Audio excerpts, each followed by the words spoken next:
কাদা আপনাদের?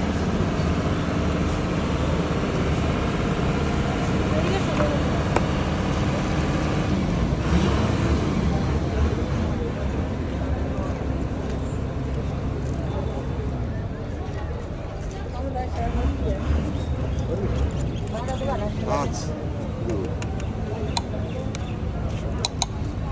ঝাল দেবো বউ তোমার? না না, আমি আগে জিজ্ঞেস করিনি, না জিজ্ঞেস করে বাচ্চাকে দেওয়া দেয় না। ও মাথা নাড়ে যে দেওয়াও, বুঝতে পেরেছি ব্যাপারটা। একটুখানি দেবো, যেরকম বলতে সেরকম দিলাম, বুঝি খাও বাচ্চা মানুষ। আপনাদের বাসা কোথায়? আম্মু জানে? থাক, তো যাতে হবে, তুমি এদিকে এসে এদিকে এসে এদিকে এসে যাতে হবে, আম্মুর কাছে যাতে হবে, তুমি এসে। হ্যাঁ, বাসা